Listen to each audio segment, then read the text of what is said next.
Good day fellow hams, good day mga karadyo. So meron tayong bagong in-unbox dito na radyo, which is the Quansheng UV5R Plus.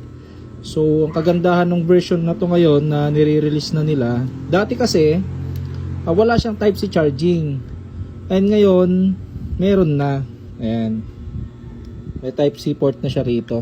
So yung mga first release nito kasi ni UV5R Plus, although kagandahan kasi nito compare kay UVK5 and UVK58, UVK6, mas maliit yung battery, which is yung dito, yung kay UV5R Plus, mas malaki. Nasa, sabi dito is 2,200 mAh.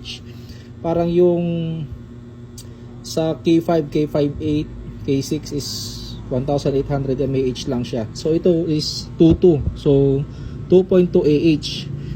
So 22, ayan, 2,200 milliampere hour. So yun nga, mas malaki yung battery nito. And kagandahan is naka Type-C charging na siya.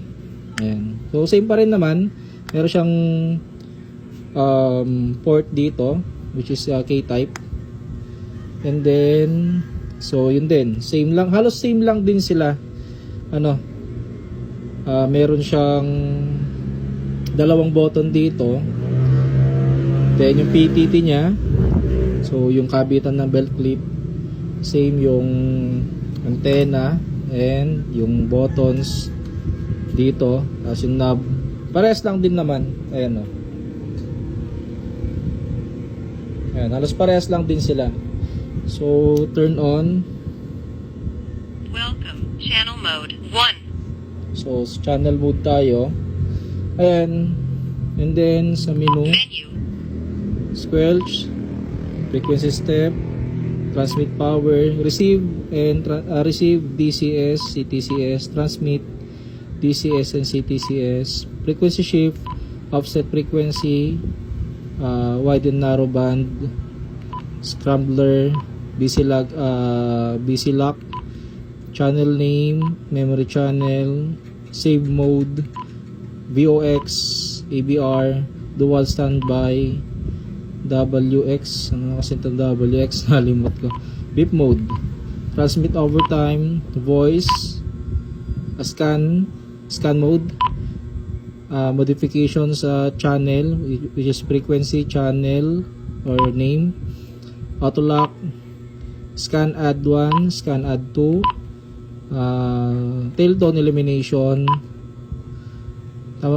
squelch tone elimination, and RPSTE, mic gain, calling frequency, so scan list,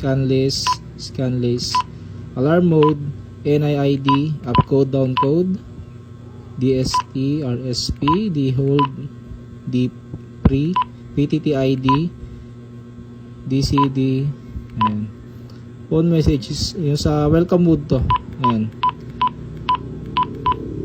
wala tayong picture kasi. Cancel.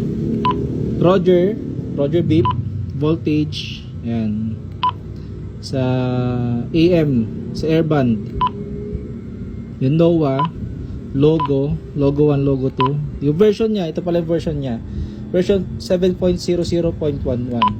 so ito yung pag delete ng channel, reset. Ayan, same lang din sila ni K5 and K58. Ano po, so yun lang muna. Nakita naman na natin. Yun lang mga karadyo, 73 yan, mabuhay.